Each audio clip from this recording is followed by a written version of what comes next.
So hello friends, welcome to my channel maths tutor. आज हम शुरू करेंगे क्लास 11 का चैप्टर नंबर 1 सेट्स। चैप्टर को शुरू करने से पहले मैं एक बात क्लियर कर दूं। आप में से कई बच्चे सोच रहे होंगे कि मेरे जितने ही हैं क्या पढ़ाएगा। तो आपने कहावत तो सुनी होगी, डोंट जज the book by its cover. तो आप एक चांस मुझे भी दो, आगे फिर आपको खुद का डिसीजन है, आप खुद चूज कर सकते हो कि आप उसे पढ़ोगे या नहीं। चैप्टर को शुरू करते हैं। चैप्टर को शुरू करने से पहले हम इस वर्ड का मतलब जान लेते हैं कि सेट होता क्या है।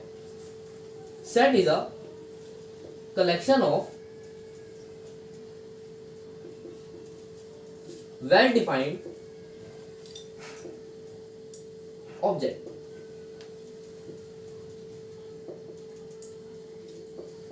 अब इसमें वेल डिफाइंड को हम एक तरह से कह सकते हैं इंटरकनेक्टेड जो वर्ड्स होते हैं, जैसे एक ही कैटेगरी के। तो अब ये जो डेफिनेशन है याद कर लीजिएगा, क्योंकि ये बोर्ड के पेपर में एक नंबर में भी आ सकती है या वाइवा में भी पूछी जा सकती है। इसके एग्जांपल ले लेते हैं।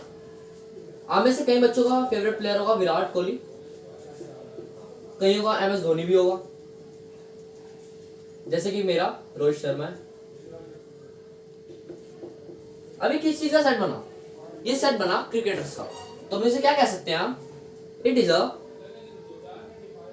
Set of cricketers. एक एग्जांपल और ले लेते हैं। समझ लो हमने ले लिया मैंगो, एप्पल, ग्रेप्स। अभी आप कमेंट बॉक्स में बताएंगे कि किस चीज का सेट बना। तो बढ़ते हैं एक्सरसाइज 1.1 एनसीईआरटी पर। तो ये हमने एनसीईआरटी 1.1 क्वेश्चन नंबर 1 में से कुछ क्वेश्चंस लिए हैं। अब इन क्वेश्चंस को ट्राई करने से पहले मैं आपको कुछ बेसिक चीज बता दूं जो कि इस चैप्टर में यूज होने वाली है।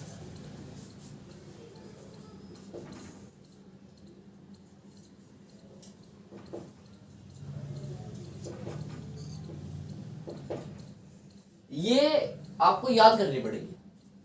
एन को क्या कह सकते हैं हम? Set of all natural numbers, set of integers,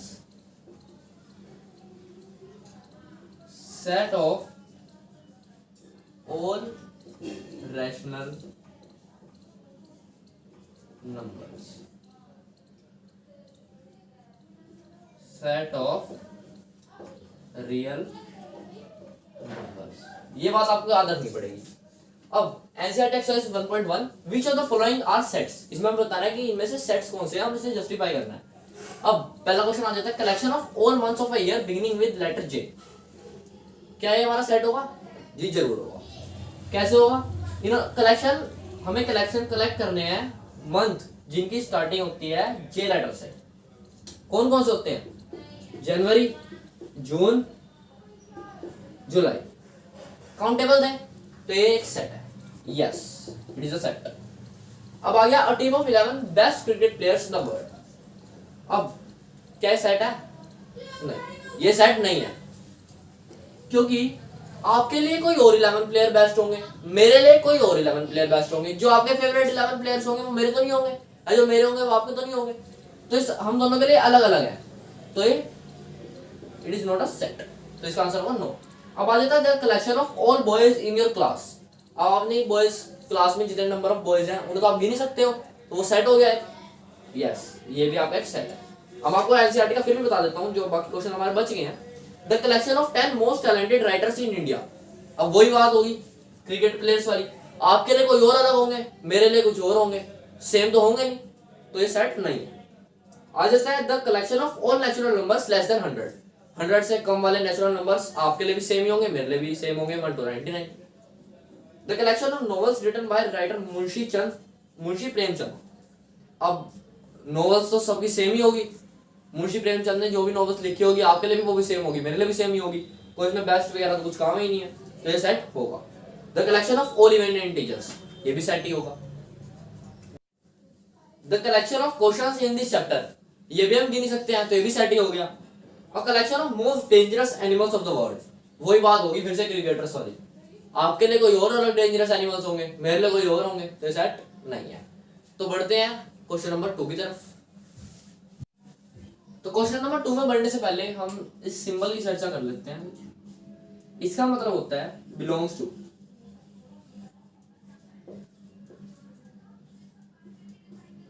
और ये तो आपको देख के समझ में आ रहा होगा कि इसका वाइस वर्सा है, तो मतलब not belongs to. Question number 2 को एग्जांपल लेते हुए हम इसे समझते हैं। जैसे ए सेट है, ए सेट के एलिमेंट्स क्या है 1 2 3 4 5 6।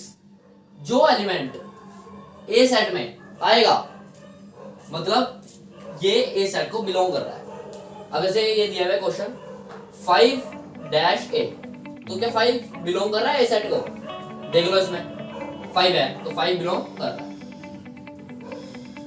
ऐसे 0, क्या 0 है इस सेट में? नहीं है, तो वाइस वर्सा। ऐसी 8 भी नहीं है, वाइस वर्सा। 4 है तो belongs to, 2 belongs to, 10 not belongs to. तो क्वेश्चन नंबर 2 तो सिंपल था, तो बढ़ते हैं क्वेश्चन नंबर 3। तो क्वेश्चन 3 में पढ़ने से पहले मैं आपको एक बात बता दूं कि सेट्स की भी दो तरह की फॉर्म होती है। एक सेट बिल्डर फॉर्म और दूसरी होती है रोस्टर फॉर्म।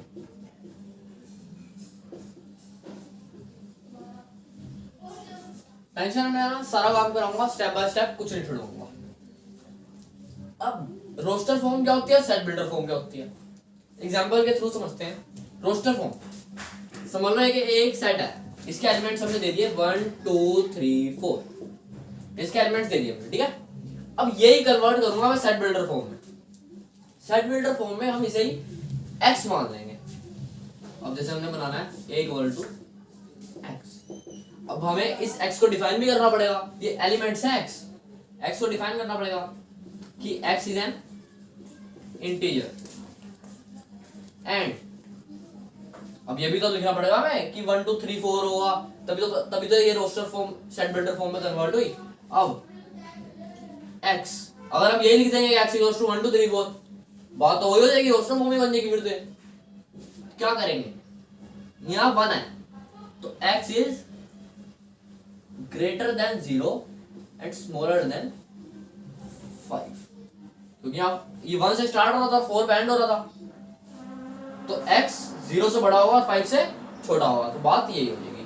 ठीक है, तो बढ़ते हैं क्वेश्चंस की तरफ, एक एक दो क्वेश्चंस कर लेते हैं, तो इससे आपको कॉन्फिडेंस और इंक्रीज हो जाएगा। क्वेश्चन नंबर 3 है, write the following in roster form. अब हमें इसे जो सेट बिल्डर फॉर्म में दिया हुआ है इसे रोस्टर फॉर्म में कन्वर्ट करना है।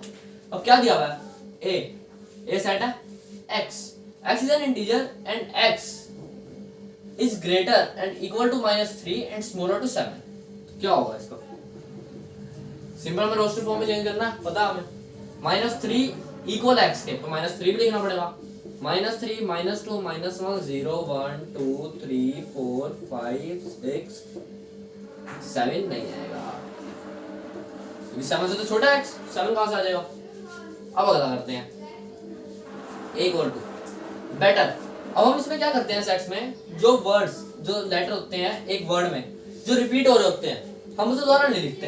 जैसे बेटर है तो इसमें लिखा हमने B E T, अब T नहीं लिखेंगे क्योंकि मैंने क्या कहा कि एक लेटर बार बार रिपीट नहीं होगा। ऐसा कुछ नहीं है कि 2 बार लिखे हैं इसलिए एक बार लिख दिया हमने, अगर 3 बार होंगे तो तीसरा आ जाएगा, कुछ नहीं है। जितनी बार भी रिपीट हुआ है लेटर लिखा जाएगा सिर्फ एक बार। अच्छा B E T, E भी दोबारा रिपीट हो गया और अब आएगा सीधा R। ठीक है, आई होप मुझे आपको समझ में आ गया होगा। तो बढ़ते हैं क्वेश्चन नंबर 4 की तरफ। तो बढ़ते हैं क्वेश्चन नंबर 4 की तरफ। अब इसे सेट बिल्डर फॉर्म में कन्वर्ट करना, रोस्टर फॉर्म में दिया हुआ है। ठीक है, तो क्या दिया हुआ है 3 6 9 12। अब हमें देखने से पता चल रहा है कि मल्टीपल ऑफ 3 है, क्या लिखेंगे, x से डिफाइन करेंगे तो x where x is equals to 3n, या कह सकते हैं x is a multiples of 3। लिख सकते हैं 3n। अब n की वैल्यू भी डिनोट करनी पड़ेगी क्योंकि हमें वैल्यूज दी हुई है 3 6 9 12, पता है हमें कि n की वैल्यू 1 होगी 2 होगी 3 और 4, इससे ज्यादा तो है नहीं, ना इससे कम है, तो लिख देंगे n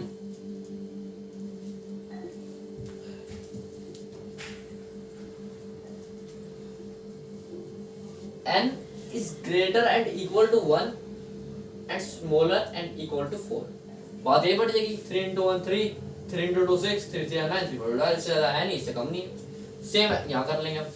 इससे पता चल रहा है कि 2 का स्क्वायर है, 2 का क्यूब है, 2 की पावर 4, 2 की पावर 5 तो बढ़ती जा रही है। a equals to x dot x की पावर n, ये तो मान लेंगे। वेयर n इक्वल टू नहीं मतलब स्मॉलर ही होगा, n is smaller than 6 and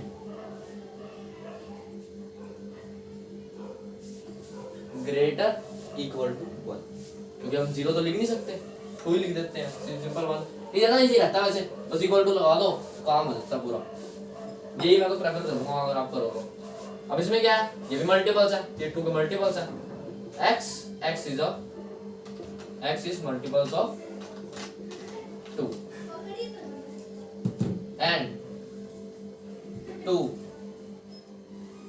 n लिखेंगे ना, क्योंकि एक तरह से 2n हो गया है, तो n स्मॉलर और इक्वल टू 1 एंड ये तो इंफिनिटी हो गया, इंफिनिटी क्योंकि डॉट डॉट डॉट लगी हुई है, ऐसा मतलब आपको पता है इंफिनिटी होता है।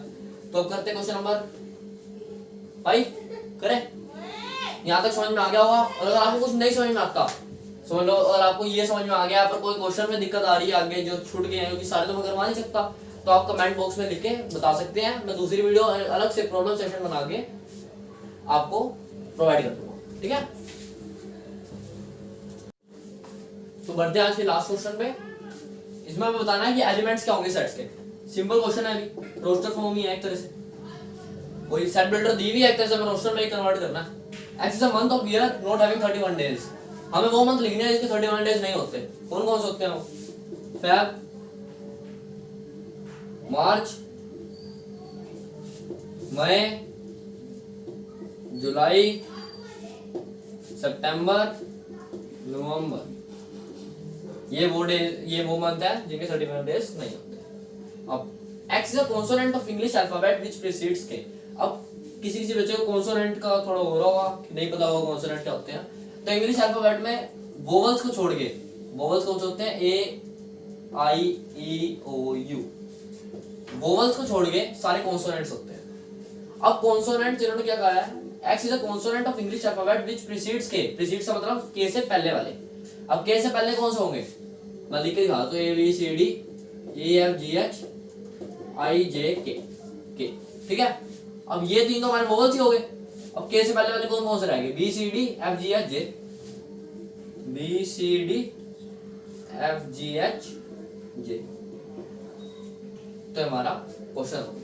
अब जो हमारे क्वेश्चन छूट गए हैं मैंने आपको पहले क्या दिया, कमेंट बॉक्स में बता देना, मैं आपको दोबारा एक फोटो सेशन बना के प्रोवाइड कर दूंगा। जैसे इस कोरोना के टाइम पे ट्यूशंस मिलनी थोड़ी मुश्किल हो रही है, तो ये फ्री है एक तरह से, तो फ्री ऑफ कॉस्ट है। तो अगर आपको ये वीडियो पसंद आई तो अपने दोस्तों के साथ शेयर करना, उनका भी थोड़ा भला करो भाई, शेयर करना, लाइक करना, सब्सक्राइब करना। Thank you and good night.